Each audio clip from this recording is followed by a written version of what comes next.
Europe 1, 8h42, la revue de presse. La revue de presse de Natacha Polony. Bonjour Natacha. Bonjour Thomas, bonjour Julie. Bonjour. Et bonjour à tous. Ce matin, en une de vos journaux, il y a ceux qui choisissent entre le peuple rassemblé et ceux qui l'ont blessé, ce peuple. D'un côté, les photos de la foule dans le froid du soir couvrant la une entière. Le Monde, le 11 septembre français. Le Figaro, la France submergée par l'émotion.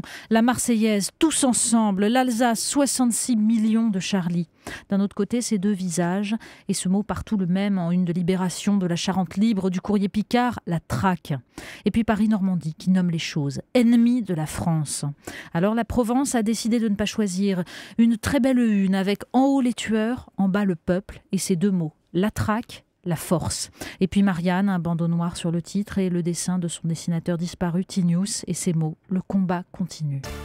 Il y a l'émotion toujours très présente, mais déjà les questions, les débats, Natacha. Oui, après la sidération, c'est le temps de l'analyse. On trouve bien sûr encore des récits, des témoignages dans Le Monde, le compte-rendu glaçant des faits, en une du Parisien, le terrible récit des survivants. Et puis la question, comment en parler aux enfants, et ce numéro spécial du journal Mon Petit Quotidien, gratuitement en ligne pour ces enfants. Enfin, ces paroles d'anonymes, notamment musulmans, dans Libération, dans Le Monde. Ils nous ont tiré dessus par ricochet, dit Karim dans Libé. Il va falloir expliquer aux plus jeunes les changements à venir, les regards, le marché de l'emploi qui se ferme, le racisme qui augmente. Mais il y a aussi ces réactions dans Le Monde. La théorie du coup monté pour décrédibiliser les musulmans, ceux qui n'iront pas manifester parce qu'on a vite fait de passer pour un traître. Sur le site Causeur, Marc Cohen déplore qu'on ne poursuive pas les auteurs des innombrables tweets qui se sont réjouis de la tuerie. J'ai été choqué, écrit-il, d'entendre hier certains confrères et certains politiques minimiser l'importance de ces tweets, expliquant en substance qu'on avait affaire à de jeunes écervelés qui se complaisent à braver les interdits. Et alors, les petits cons seraient-ils au-dessus des lois ? Il ajoute en note de son article « J'apprends que d'autres salopards s'en sont pris cette nuit à des mosquées. Pour les mêmes raisons, eux aussi doivent être pourchassés, attrapés et punis. Pas de ça chez nous. » Derrière ce texte, il y a ce point crucial de notre réponse depuis longtemps déjà aux manifestations de l'intégrisme et de la haine de la France et de ses valeurs. Dans Marianne, après l'éditorial illustré par cette photo du dossier de la chaise de Tinius sur laquelle il avait dessiné son Sarkozy rageur tellement reconnaissable, après la publication de ce dessin de gamin provocateur, un homme pantalon baissé, une burqa sur le sexe, une croix et un chandelier à 7 branches dans les fesses et ces mots comme un manifeste, le droit au blasphème. Après tout cela, il faut lire l'article d'Éric Conan et Martine Gozlan intitulé « Pourquoi était-il si seul ?» Il rappelle Jacques Chirac traitant de fumiste Salman Rushdie en 1989. Il rappelle Jean-Marc Ayrault et Laurent Fabius, invoquant le contexte international pour fustiger Charlie Hebdo. Et puis surtout cette chanson de la bande originale du film La Marche, chanson interprétée par une dizaine de rappeurs célèbres et réclamant un auto-da-fé contre ces chiens de Charlie Hebdo. Ou comment on est passé en France de la marche des beurs pour l'égalité des droits à la mobilisation de rappeurs autoproclamés rebelles pour l'interdiction du blasphème et la censure. Dans Le Figaro, Jean-François Kahn cite le chant des partisans. « Ami, si tu tombes, un ami sort de l'ombre à ta place. » Parce que derrière les belles proclamations, la vraie résistance, c'est la mise en danger de soi face aux intégristes islamistes. Comment pouvons-nous combattre, demande-t-il, si nous intériorisons la peur de désigner l'adversaire ? Et parce que sur les réseaux sociaux, nous dit Libération, la réponse des intégristes est déjà là. Si la liberté de parole est sans limite, écrit l'un d'eux, alors vous n'avez qu'à accepter notre liberté d'action. Sur le plan politique, il y a l'Union nationale, édifice bien friable, Natacha. Oui, les grandes proclamations de résistance, on les voit chez les politiques, mais l'Union nationale, elle, n'aura pas duré 24 heures. Est-on certain que l'Union contre la barbarie ne va pas se briser sur les moyens de la combattre, demande Michel Urvois dans Ouest France.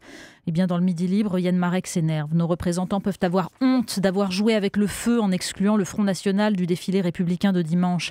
Si c'est pour nous expliquer que le FN n'est pas un parti républicain, alors pourquoi le tolérer lors des scrutins ? Alors il faut absolument lire la tribune du journaliste Christopher Caldwell dans Le Monde. Il dénonce le risque d'élaborer une stratégie autour d'une abstraction, en invoquant la République comme un mantra sans jamais dire autour de quoi l'on fait bloc. Ce que devraient clamer les manifestants, dit-il, ce n'est pas « nous sommes Charlie », mais « nous sommes la France ». Oui, la France avec ses citoyens aux opinions diverses, aux origines, aux croyances diverses, mais rassemblés autour des mêmes valeurs. Encore faut-il nous souvenir lesquelles.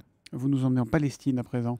Oui, parce que hasard des publications, on trouve dans Marianne un article prévu avant le drame, bien évidemment, mais qui raconte l'histoire de Walid al-Husseini, jeune libre penseur palestinien emprisonné, non pas par le Hamas à Gaza, mais bien par l'autorité palestinienne en Cisjordanie, celle dont on nous vante la laïcité, parce qu'il commet le crime de s'affirmer athée. Il est aujourd'hui réfugié à Paris.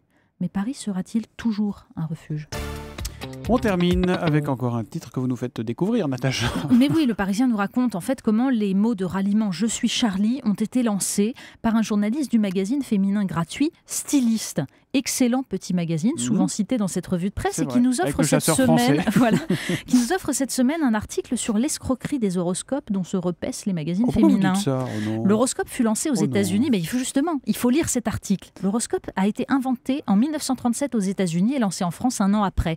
Avant, les prédictions étaient les mêmes pour tout le monde. Il y avait une seule prédiction, ou alors une prédiction pour les blondes, pour les brunes, etc. Et quel succès!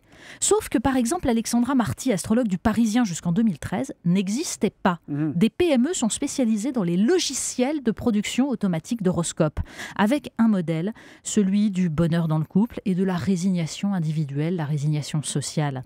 Les gens, dit une astrologue dans l'article, cherchent par tous les moyens possibles, pas forcément rationnels, à avoir des éléments extérieurs pour choisir. Alors certains s'en remettent pour cela au ritualisme religieux de gourous incultes. Finalement, Gémeaux, Poissons, c'est aussi bête, mais c'est beaucoup moins dangereux. Alors, l'horoscope que je regarde dans le Parisien, Julie et Cancer. Cancer, cœur, vous risquez de remettre en question vos sentiments amoureux. Dis donc les cancers, attention. Pas du tout. Réussite, vous serez... Si ça se trouve, nous dit Styliste, la même prévision a été produite il y a 3 semaines, mais pour les lions. Ça fait peut-être 3 semaines que Julie a envie de remettre en question ses sentiments amoureux. Qu'est-ce que vous voulez que je vous dise, moi ? Là, la revue de presse de Natacha Polony, c'est tous les matins à 8h30 sur Europe 1.